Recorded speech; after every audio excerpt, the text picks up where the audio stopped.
Baik, kita lanjutkan lagi. Jadi tadi kita sudah membahas tentang peraturan pemerintah nomor 82 tahun 2012 yang mengatur tentang penyelenggaraan sistem dan transaksi elektronik. Tadi kita membahas tentang persyaratan minimum transaksi elektronik dan karakteristik sistem elektronik. Dan sebelumnya saya sudah menyampaikan tentang kontrak konsumen. Jadi ada sedikit ralat. Kontrak konsumen ini dia masuk di dalam Undang-Undang Nomor 8 Tahun 1999 atau Undang-Undang Perlindungan Konsumen. Dan dalam kontrak konsumen tadi ada data identitas para pihak, objek transaksi dan spesifikasi, persyaratan transaksi elektronik, harga dan biaya, prosedur pembatalan oleh para pihak, ketentuan hak yang diberikan kepada pihak yang dirugikan, dan juga pilihan hukum penyelesaian transaksi elektronik yang terjadi. Lalu berikutnya, selain memuat tentang kontrak konsumen, dalam UU ini juga memuat hak dan kewajiban konsumen. Nah, yang pertama ada hak dari konsumen ini, hak atas kenyamanan dan keamanan dan keselamatan dalam mengkonsumsi barang dan jasa. Jadi, si konsumen berhak merasakan nyaman, aman saat mengkonsumsi dari produk yang didapatkannya saat menggunakan produk ataupun layanan yang diinginkan. Berikutnya ada hak untuk memilih barang atau jasa serta mendapatkan barang atau jasa tersebut. Jadi pemilik bisnis tidak bisa nih memaksakan bahwa konsumen harus milih barang A, konsumen harus milih barang B. Makanya pemilik bisnis menyajikan nih beberapa pilihan produk yang bisa dipilih oleh si konsumen. Kemudian hak berikutnya adalah hak atas informasi yang benar, jelas dan jujur mengenai kondisi dan jaminan barang atau jasa. Jadi misal si pemilik bisnis menawarkan produknya melalui beberapa media, misal melalui marketplace, melalui media sosial, maupun melalui website pribadinya. Nah, ketika barang yang ditawarkan ini kondisinya barang pre-love atau barang bekas misal, ini harus dicantumkan informasinya selengkap-lengkapnya di situ. Dan kalaupun kondisinya barang baru, harus dijelaskan juga spesifikasi dan dideskripsikan secara jelas dan jujur. Jadi misal baju ketersediaan ukuran hanya S sampai L, nggak ada ukuran XL dan selebihnya, harus disampaikan di situ. Jangan menampilkan pilihan yang tidak ada di dalam produk yang seharusnya. Dan informasi ini harus dimuat secara jelas. Jadi saat si konsumen membaca deskripsi dari produk yang ditawarkan, si konsumen secara garis besar dia memahami nih dari produk tersebut, dari bagaimana cara menggunakan layanannya. Lalu hak berikutnya adalah hak untuk didengar pendapat dan keluhannya atas barang atau jasa yang digunakan. Nah, setelah konsumen mendapatkan produknya, kemudian dia merasa kurang puas misal, terus ekspektasinya tidak sesuai dari yang diharapkan oleh si konsumen, lalu si konsumen ini menyampaikan pendapatnya, ataupun ternyata dari awal perjanjiannya dikirimnya dalam 3 hari misal, tapi ternyata 5 hari barangnya baru diterima. Nah, tidak sesuai kesepakatan di awal dan si konsumen menyampaikan keluhannya.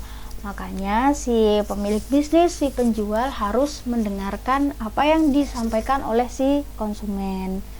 Kemudian hak berikutnya ada hak untuk mendapatkan advokasi, perlindungan, dan upaya penyelesaian sengketa perlindungan konsumen secara patut.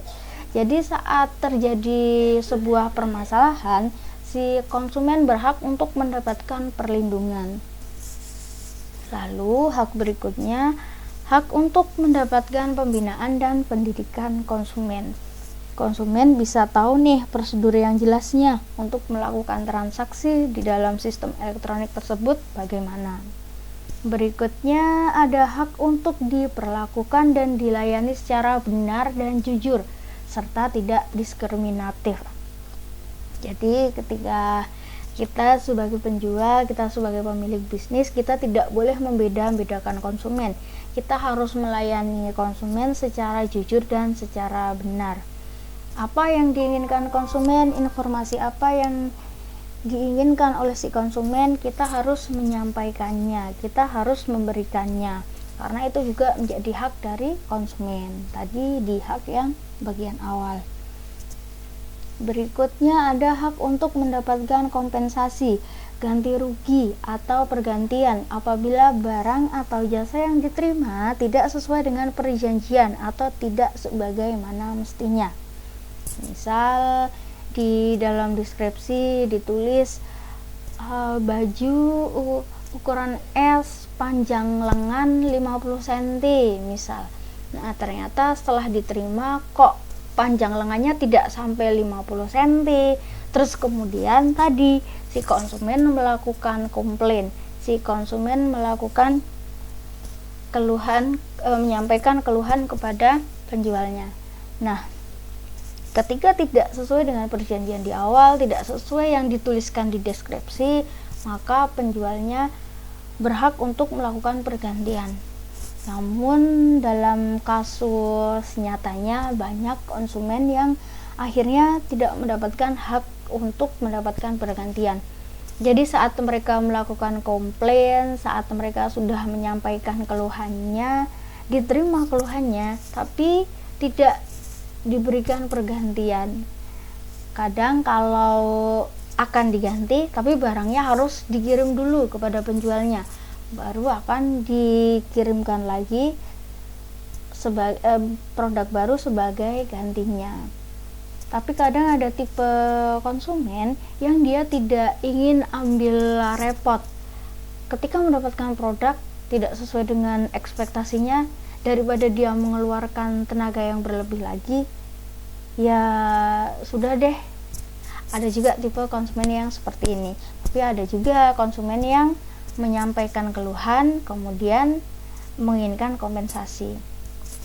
Terlepas dari behavior si konsumen ini sendiri, ketika mendapatkan produk yang tidak sesuai ekspektasinya, saya garis bawahi lagi bahwa konsumen punya hak untuk mendapatkan kompensasi atau ganti rugi ketika barang atau jasa yang diterima tidak sesuai dengan perjanjian di awal, tidak sesuai dengan deskripsi yang disampaikan gitu. Lalu berikutnya ada kewajiban dari konsumen, dan tadi ada beberapa hak yang bisa diperoleh oleh konsumen. Cuman sebelum konsumen mendapatkan hak-haknya tersebut, maka konsumen harus melakukan kewajibannya. Ada 4 poin kewajiban yang harus dilakukan konsumen yang tertuang dalam UU Perlindungan Konsumen nomor 8 tahun 1999 ini. Kewajiban yang pertama, konsumen harus membaca atau mengikuti petunjuk informasi dan prosedur pemakaian atau pemanfaatan barang dan jasa demi keamanan dan keselamatan.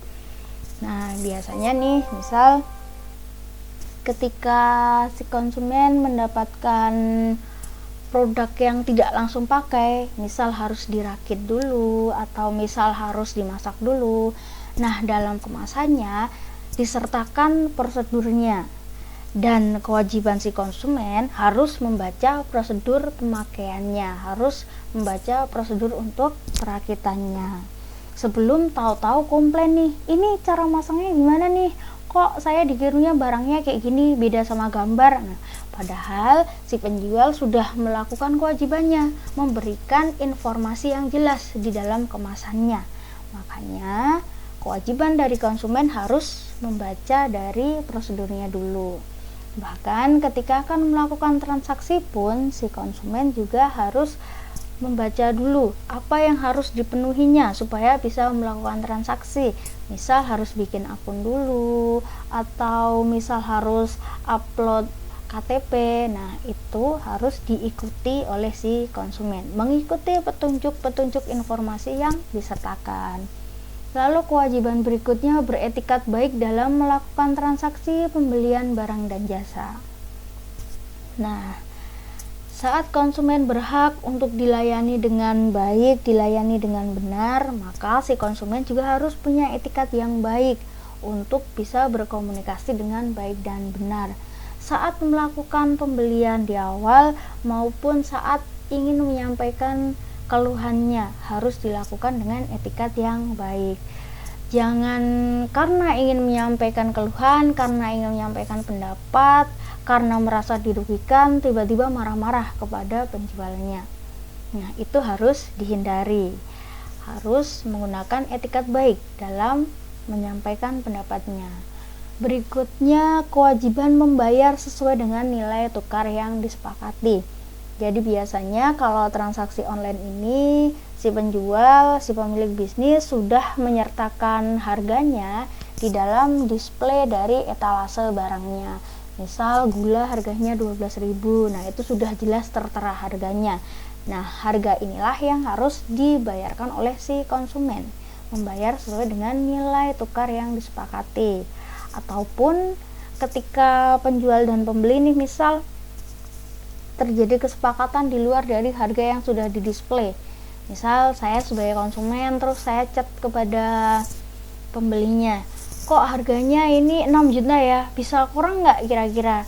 Terus penjualnya bilang, bisa kurang dari 6 juta, saya kasih 5.900.000. Silahkan kalau sudah fix membeli, saya akan rubah harganya, nanti lakukan transaksi dan pembayaran. Nah, maka ada kesepakatan di awal nih sebelum terjadi transaksi, sebelum saya check out dari barang tersebut. Jadi harga yang harus saya bayarkan bukan 6 juta tapi 5.900.000 karena ada kesepakatan. Dan kewajiban berikutnya mengikuti upaya penyelesaian hukum sengketa perlindungan konsumen. Saat terjadi sebuah permasalahan dan permasalahan sampai ke ranah hukum, maka konsumen juga wajib mengikuti upaya penyelesaian hukumnya.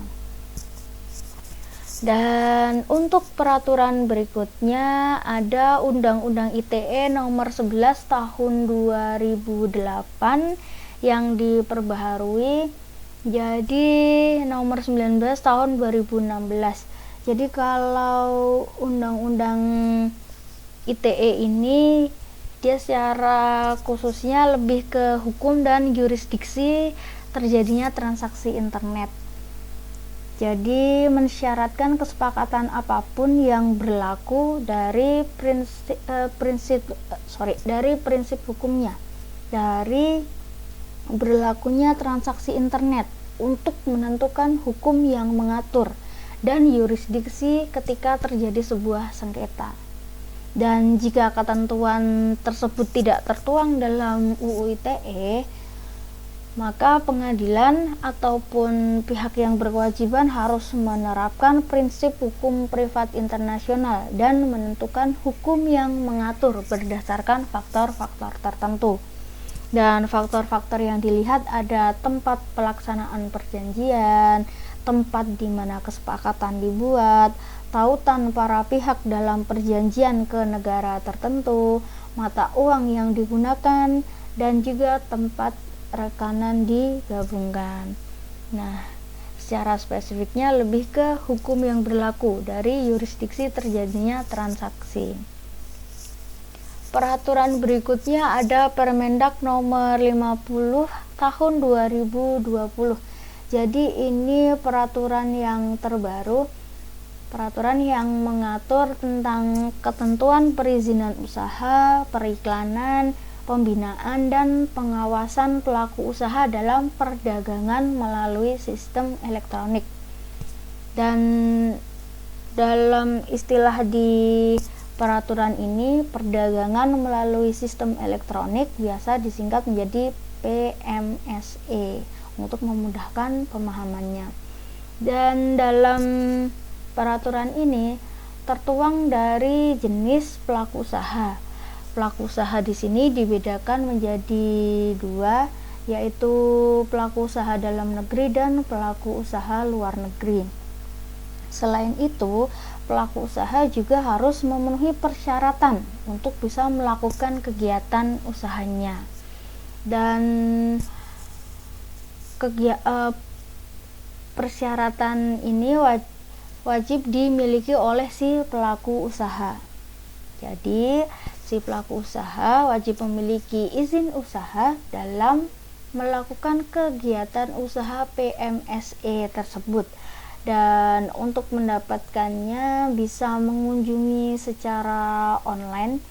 Jadi bisa akses ke laman pemerintahan ada di oss.go.id atau online single submission. Jadi untuk mengajukan persyaratannya bisa melalui laman tersebut, akses ke oss.go.id. Ketika belum mempunyai akun, maka harus registrasi terlebih dahulu. Terus kemudian dalam peraturan ini juga dituliskan tentang iklan elektronik. Kalau iklan elektronik di sini lebih mengarahnya kepada pelaku usaha dapat membuat dan atau melakukan pengiriman iklan elektronik untuk kepentingan pemasaran atau promosi. Jadi memang pembuatan iklan elektronik ini sah dan dapat dilakukan oleh pelaku usaha. Dan iklan elektronik tersebut meliputi informasi yang disampaikan melalui sarana media elektronik ataupun saluran komunikasi elektronik. Pembuatan iklan elektronik mencakup juga dalam proses konsep pembuatannya, publikasi, dan penyebarluasan iklan elektronik. Dan tujuannya tadi untuk kepentingan pemasaran atau promosi. Dan iklan ini dapat disampaikan secara real time dalam jaringan atau terhubung dengan jeda waktu di luar jaringan atau offline melalui sarana komunikasi elektronik, baik penyiaran ataupun internet. Dan di dalam iklan elektronik ini juga harus tunduk pada ketentuan peraturan perundang-undangan di bidang penyiaran, perlindungan atas privasi dan data pribadi, kemudian perlindungan konsumen tadi, dan tidak bertentangan dengan prinsip persaingan usaha yang sehat.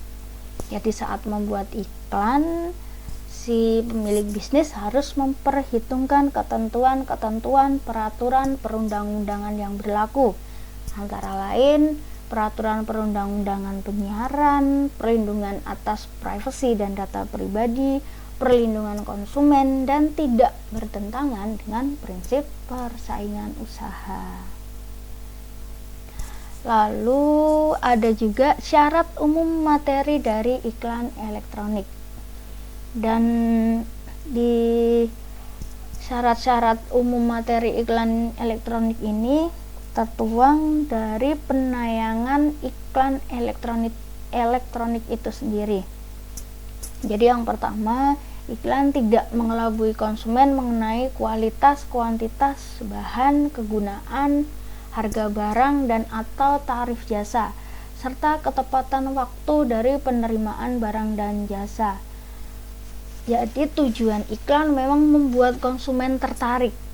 Tapi dalam proses membuat konsumen itu tertarik, kita tidak boleh berbohong, kita tidak boleh menyampaikan informasi yang tidak akurat.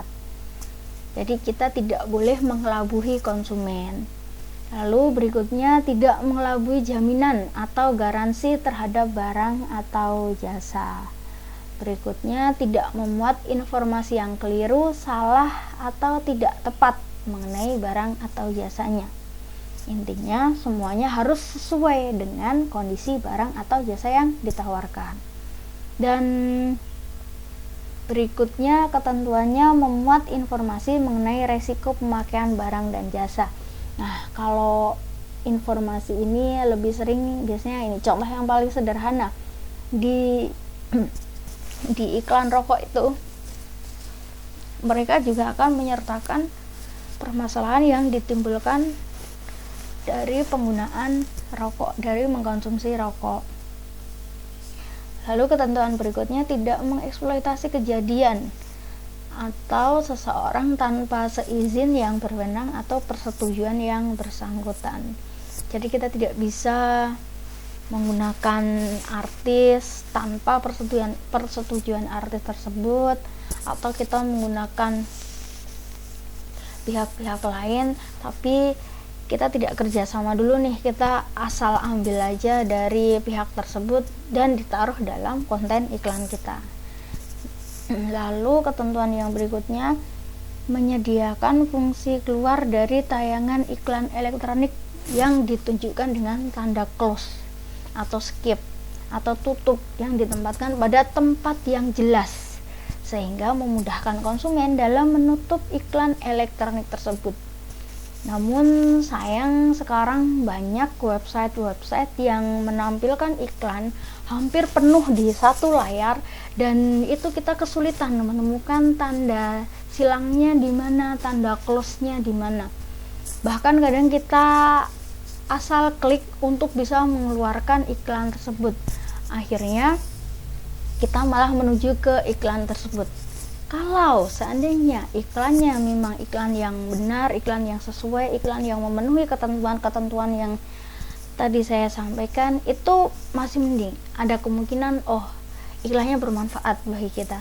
Tapi terkadang di internet, di dunia maya sekarang banyak iklan-iklan yang tidak memenuhi ketentuan-ketentuan ini tadi.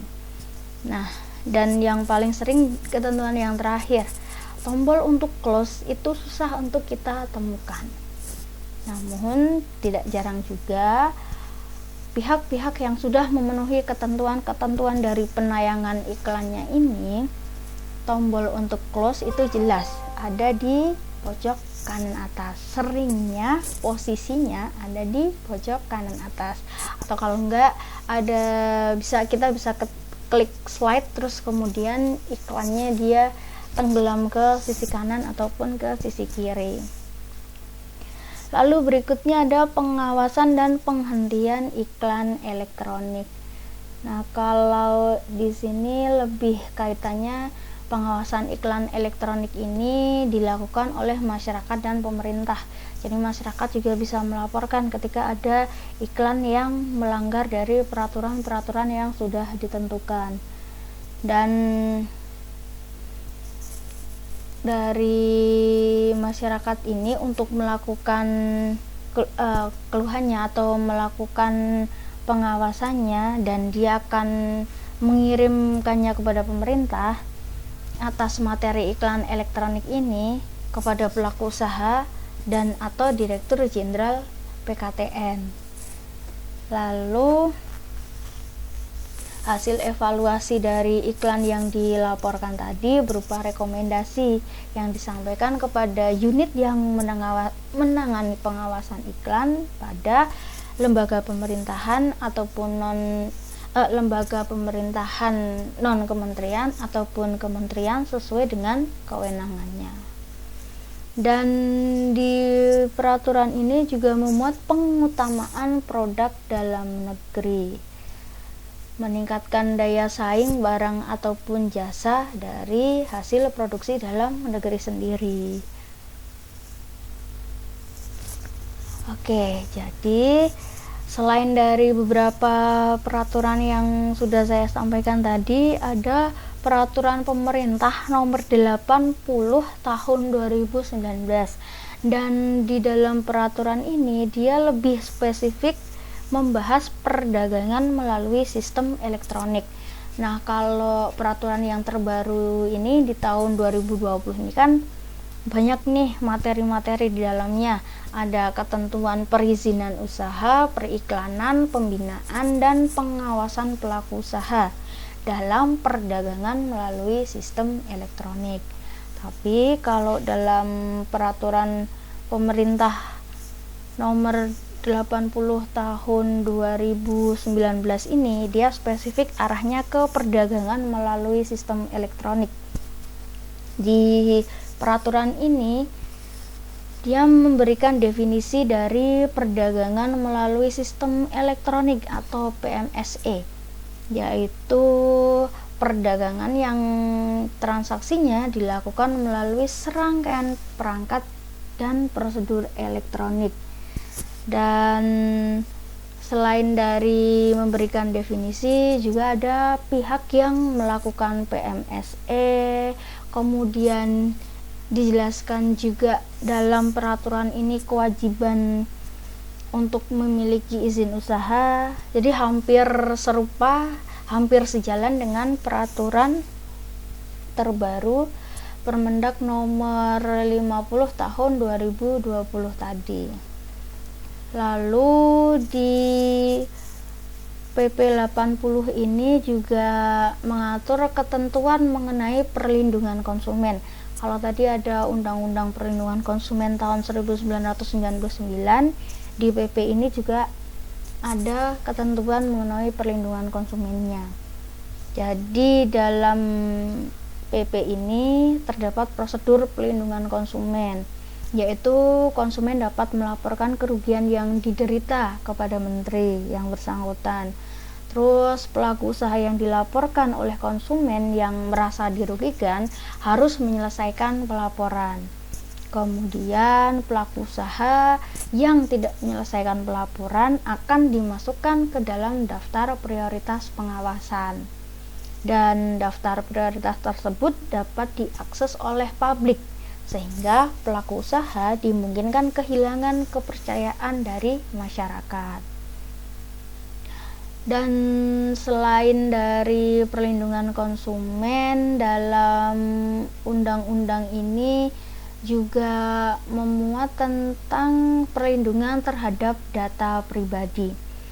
Jadi standar perlindungan data pribadi dalam undang-undang ini ada beberapa poin. Yang pertama, data pribadi harus diperoleh secara jujur dan sah dari pemilik. Jadi sebagai konsumen memang secara sadar memberikan data tersebut karena akan digunakan untuk bertransaksi.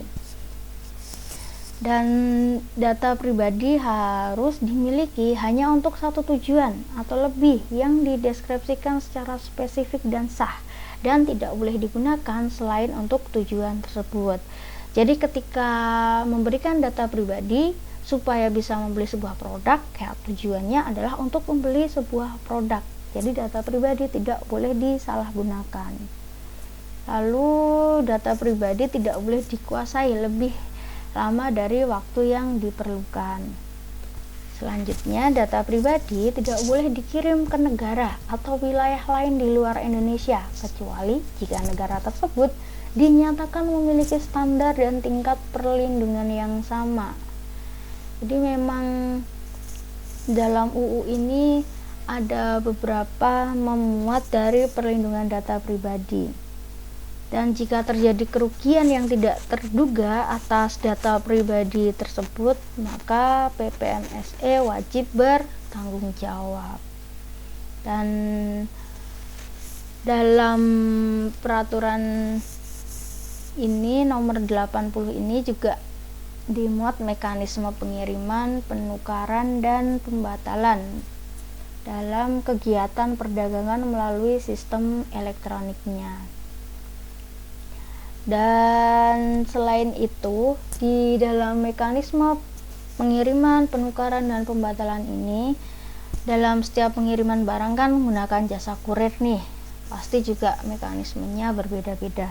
Maka pelaku usaha harus memastikan dalam pengiriman barangnya ini, dari keamanan barangnya, kelayakan kondisi barang, kerahasiaan barang, kesesuaian barang yang dikirim, ketepatan waktu pengiriman barang sesuai dari kesepakatan transaksi.